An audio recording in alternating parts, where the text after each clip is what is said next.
tal amigos? Gracias por venir nuevamente a mi canal. El día de hoy les traigo un nuevo video, pero antes quiero compartirle que me encuentro en esta noche revisando el último capítulo de mi libro. Estamos revisando lo que es el tema de la ortografía, la sintaxis, el estilo y toda esta parte que concuerde con la idea que queremos mencionar en nuestro libro.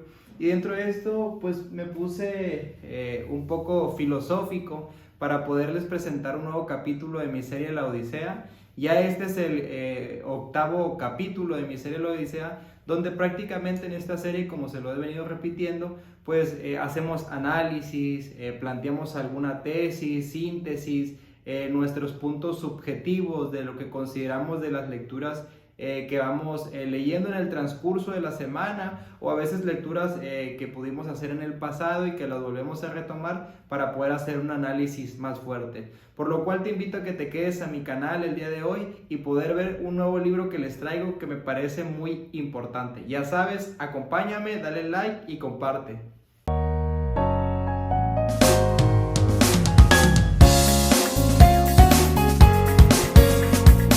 El libro que vamos a estar analizando el día de hoy es de este filósofo alemán llamado Arthur Schopenhauer. El libro de este filósofo se llama El amor, las mujeres y la muerte. Considero que hablar de Arthur Schopenhauer es hablar de un filósofo que nos agrega diferentes conceptos importantes dentro de la filosofía, o para filosofar más bien, nos agrega conceptos que son realmente interesantes. Además de que este autor, para mí y desde una perspectiva, ya lo había escuchado anteriormente citar por otros autores como Friedrich Nietzsche, y desde ese momento él causó una excitación para poderlo leer. Tristemente no había tenido la oportunidad de poder leer a Arthur, pero en esta semana se me dio esa oportunidad. Y creo yo que lo que leí de este libro es algo muy importante dentro de su filosofía y dentro de conceptos que nos pueden ayudar en la vida cotidiana. Pero para poder entender este libro de Arthur Schopenhauer, quiero dejar en claro que es un libro que tiene 178, 180 páginas. Un libro que te lo puedes comer, que lo puedes deleitar en el transcurso de una semana si le das injundia para poder devorarte este libro. Son diferentes conceptos que tienen una complejidad, que tienen ideas que necesitarías entender otros autores para poder entender los conceptos de Arthur Schopenhauer. Además, este libro lo recomiendo leer, pero desde una perspectiva en secuencia. Es decir, no te recomiendo que pauses tu lectura. Por ejemplo, a mí me pasó algo que comencé a leer el libro. El primer día que lo estaba leyendo me aventé como algunas 30 páginas en un ratito que tuve la oportunidad.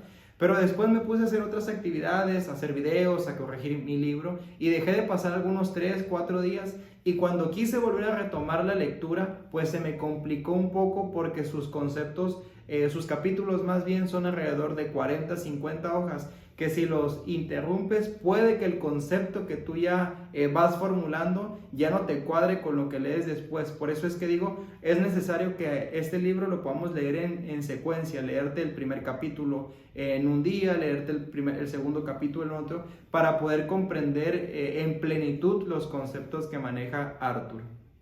Por otro lado, y adentrándonos ya un poquito más a lo que aprendimos de este libro, necesitamos partir quién es Arthur Schopenhauer.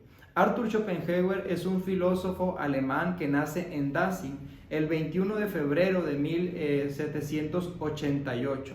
Este filósofo hubo algo que marca su vida y que es algo trascendental, porque a los 15 años sus padres los llevan a un viaje europeo. Todo este viaje que Arthur logra realizar por prácticamente toda Europa, logra culturizar la vida de Arthur.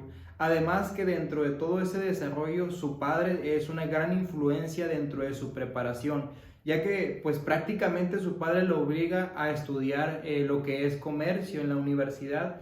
Pero Arthur no está fascinado, no es su idea el poder desarrollar todo esto, lo que es en el comercio. Que una vez terminado su carrera en comercio, se tiene que ir a estudiar medicina, y al año tiene que ir a estudiar filosofía. De ahí en esa carrera de filosofía es cuando empieza a emprender diferentes tesis, cuestionamientos, diferentes aforismos que él empieza a plantear. Cabe aclarar que la vida de Arthur se ve influida por muchos conceptos, tanto filosóficos, teológicos, que muchas de sus ideas pues tienen una influencia en todos estos conceptos o en todas estas ramas que se añaden o que son adhesivas a sus conceptos. Por ejemplo, en la vida de Arthur hay muchas influencias. Hay una influencia de grandes teólogos dentro de ese momento, hay influencias de la religión tanto cristiana, hay influencias de la religión hindú, hay un sinfín de teólogos, religiones que logran influir en el pensamiento de Arthur. Además, cabe señalar que uno de los hombres que logra influir de manera fuerte en su vida es Immanuel Kant. Todas las teorías kantianas, todo lo que desarrolla Immanuel Kant, pues logran penetrar el pensamiento de Arthur, que le excita o le es excitante todas estas corrientes. Además, cabe señalar que en el tiempo de Arthur, pues él se declaró que estaba en contra de las corrientes filosóficas hegelianas. Entonces, pues el pensamiento de Hegel tenía una fuerte influencia en su tiempo, que él pues crea ese antagonismo de decir, pues yo con las corrientes hegelianas nada que ver. Entonces, pues los pensamientos de Arthur se ven influidos por todos estos cuestionamientos. Aquí sí es importante abrir un paréntesis y poder comparar la vida de Arthur y la vida de Nietzsche. ¿Por qué digo de Nietzsche? Pues es uno de los filósofos que a mí me causa una excitación y que a la par pues sigue los pensamientos de Arthur Schopenhauer. Y sí me quisiera adentrar y decir que hay comparaciones, más bien similitudes, tanto en las corrientes de pensamiento nietzscheana como en la de Schopenhauer. Por ejemplo, un planteamiento que yo encuentro y esa similitud es que el pensamiento nietzscheano pues se ve influido por la parte religiosa. Si vamos a la historia de Nietzsche, podemos entender que Nietzsche se ve influido por el judeocristianismo o el cristianismo, el judaísmo, porque, bueno, su padre es un pastor luterano que prácticamente le inculca toda esta parte teológica. De hecho, lo quiere obligar a que él pueda ser un pastor, y en algún momento Nietzsche inicia su carrera en teología, pero no la termina. Entonces, los pensamientos o las ideas de Nietzsche, como ese espíritu libre, como esa libertad, además de que en sus libros pues cita diferentes textos bíblicos. Por ejemplo, cuando dice, aquel hebreo que fue a morir a una cruz, cuando vio toda la miseria humana, lo único que hizo es anheló morirse al ver toda la tragedia que se vive en la humanidad. Entonces, muchos conceptos que Nietzsche toca tienen que ver con una intención teológica. Pero si vamos también a la parte de Arthur Schopenhauer, encontramos que conceptos pues que él tiene van influidos por toda la cultura tanto occidental como la oriental, donde el budismo, donde el cristianismo, donde todos estos teólogos que fueron de gran importancia en su vida influyen en el pensamiento de Arthur Schopenhauer. Otra de las perspectivas que yo encuentro es que Nietzsche, por ejemplo, no se podía relacionar o no podía tener buenas relaciones amorosas o enamoríos. Y lo mismo pasa con Arthur. Nietzsche tuvo un amorío de enamorarse de una mujer que era muy importante de la aristocracia de este tiempo, era una mujer del psicoanálisis, pero esta mujer pues rechazó a Nietzsche. ¿Y qué hace Nietzsche? Pues es la única relación que él puede acercarse, más bien que se acerca a tener una relación con una mujer. Por otro lado, también encontramos el tema de Arthur Schopenhauer, que a Arthur se le conoce como un hombre que es misógino, un hombre visceral que va en contra de la mujer. De hecho, ahorita voy a hablar de esos conceptos, y que ve a la mujer como un simple ente que su única función humana es poder reproducirse. Es decir, tiene pensamientos machistas, misóginos, patriarcales, que lo podemos entender desde una postura porque en el tiempo que él está viviendo, pues prácticamente se dan estos fenómenos sociales, que ahorita voy a ir para allá. Pero Arthur, si podemos analizar la vida de él, también tuvo una relación amorosa que fue fallida, y desde ahí pues empezó con estas tendencias en contra de la mujer. Además de que su madre de Arthur pues prácticamente no lo quería. Entonces aquí podemos encontrar desde una perspectiva del psicoanálisis un complejo de Edipo. Aquí nada más abrí el paréntesis, que el complejo de Edipo y el complejo de Electra es lo mismo, nada más que ese concepto va evolucionando con el paso del tiempo, por eso es que digo que es el complejo de Edipo. Tiene un complejo de Edipo que no logra desarrollar y lo manifiesta pues ya en su vida adulta. Entonces vamos encontrando estas similitudes entre estos dos autores, además de una postura que hablan de la verdad. Hablar de la verdad desde esta perspectiva, Nietzsche habla que la verdad pues mata nuestras ilusiones, que la verdad sí nos hace libre, pero mata nuestras percepciones, lo que nosotros vamos creando. Arthur también habla de un camino de la verdad y que esa verdad nos lastima, nos hiere, pero que muy pocas veces el ser humano la quiere escuchar porque no le gusta. Entonces vamos abriendo narrativas que llevan una misma secuencia entre estos dos autores, tanto de Nietzsche como de Arthur. ¿Y por qué lo es? Bueno, porque Nietzsche habla de Arthur. De hecho, Nietzsche idolatra tanto a Arthur que dice el único o los únicos filósofos que realmente amaron estar en soledad fue Arthur Schopenhauer, fue Beethoven, fue Wagner, fue Goethe. Fueron estos filósofos que realmente lograron amar esa soledad, vivir en soledad y morir en soledad. Que hasta tal punto Nietzsche pues habla en su libro Así habló Zaratustra, una retórica del profeta Zaratustra, de cómo se va a las montañas a vivir en soledad y allá hace discípulos. Pues prácticamente la vida de Arthur fue lo mismo. Muere el 21 de septiembre de 1760 y ahí es cuando 1860 es cuando muere Arthur y muere de una manera en su soledad, en su habitación, en su sofá, abrazando una fotografía de Goethe. Entonces ahí podemos entender que hay similitudes entre estos filósofos, además que también pues los dos eran alemanes. Y ya abocándonos un poco más a los conceptos que él habla del amor, las mujeres y la muerte, pues prácticamente son conceptos que él va desarrollando en su libro, aparte de otros conceptos como la moral, la política, la filosofía, el arte, que son conceptos sumamente importantes. A Arthur Schopenhauer cabe mencionar que se le conoce como el filósofo pesimista o del pesimismo, además del filósofo del dolor, porque considera Arthur que la vida es un dolor. De hecho, algunos otros filósofos, algunas otras referencias bibliográficas citan que cuando Arthur pues iba pasando por la mañana o por la tarde por la calle y alguien le decía buenos días, buenas tardes, él no contestaba. Es por eso que en muchos sentidos se le conoce a Arthur como este filósofo, el del pesimismo, porque veía la vida con dolor, veía la vida de una manera que veníamos a sufrir los seres humanos pues a esta vida. Uno de los primeros conceptos que él comienza a trazar es el amor. Una de sus frases peculiares es: si te casaste por amor, es el primer error que ya cometiste, porque no te debes casar por amor, sino te debes casar por conveniencia. Analicemos esta frase y vamos a entender que realmente el ser humano debe casarse por conveniencia.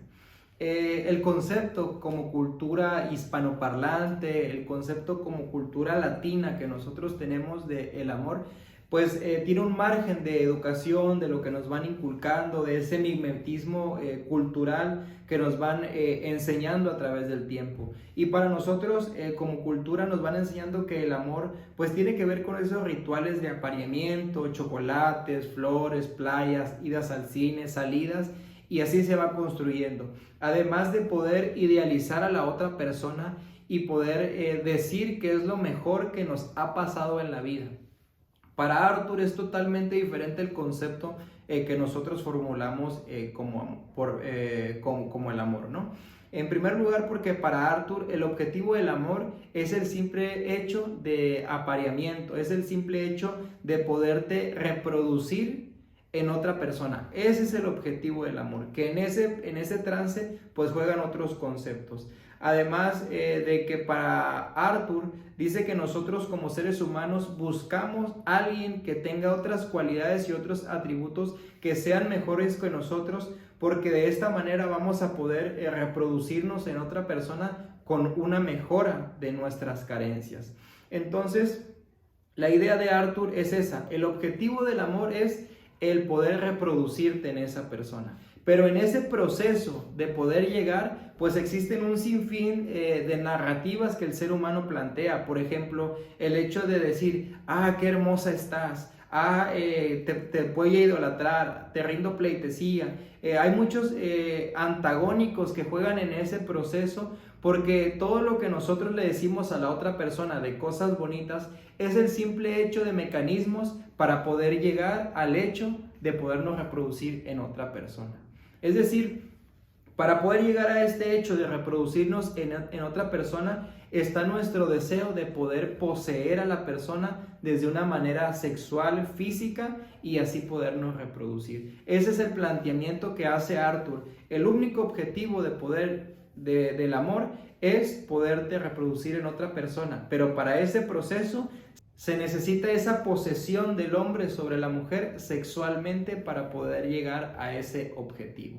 Y todos esos planteamientos que él hace pues tienen una importancia trascendental. Además de decir que el hombre busca solamente en la mujer pues que tenga una cara bonita, que tenga buenos senos, que tenga pues todo un genotipo muy bueno para que le pueda agradar. Además de decir, si el hombre es, por ejemplo, orejón, pues no va a buscar una mujer que tenga las orejas grandes, sino que busca a alguien que tenga las orejas pequeñas para poder perfeccionar eso que el hombre, de alguna manera dice que no está bien en su genotipo, ¿no? Entonces va buscando esas perfecciones en la mujer para que su producto llamado hijo se pueda nacer en un mejor ser. Esa es la idea que tiene Arthur desde una perspectiva filosófica. Habría que analizar diferentes conceptos. Yo sé que para muchos puede sonar que estaba ahí enfumado, se la bañó, pero pues es los planteamientos que él logra hacer. Otro de los conceptos que él logra hacer es referente a la mujer. ¿Por qué se le conoce a Arthur como el filósofo que es misógino o machista? Pues porque vive en una cultura patriarcal, donde Arthur plantea y dice que la mujer, el único funcionamiento de la mujer o el único para lo que la mujer fue creada es para poder reproducirse, para poder amamantar, para poder criar, para poder estar en casa. Esa es la idea y la cosmovisión de Arthur. Además de que la mujer no piensa, no logra realizar cosas intelectuales, ni mucho menos cosas materiales, no tiene esa capacidad. Y su único objetivo en esta tierra o su único proceso en esta tierra es estar sometido ante el hombre. Entonces, pues prácticamente por eso se le conoce como el filósofo que es misógino, por estos conceptos sumamente duros en contra de la mujer. Pero también tenemos que entender la idea, la cosmovisión de Arthur. Ojo, no estoy justificando, pero desde una perspectiva de la filología podemos entender el contexto machista y visceral en donde él se encuentra, que pues todas estas influencias pues logran penetrarlo.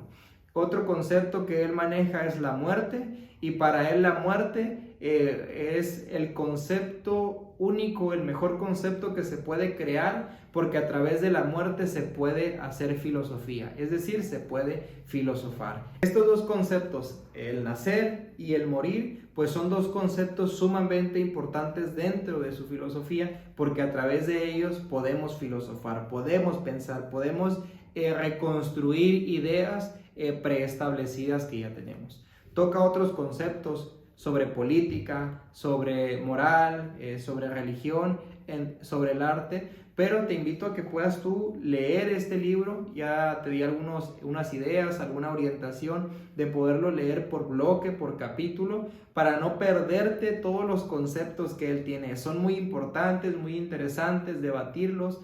Yo trato de poder analizar todos los conceptos y no crear estos mecanismos de defensa para negar todo lo que él plantea. Ciertamente puede que en algunos esté bien, puede que no, puede que en algunos esté mal, puede que no esté mal. Son conceptos que él plantea, pero conocerlos, considero yo, nos van a ayudar a abrir un parteaguas importante, interesante dentro del mundo de la filosofía, dentro del mundo de las ciencias sociales, de la literatura, de la lectura, para poder comprender a profundidad contextos históricos.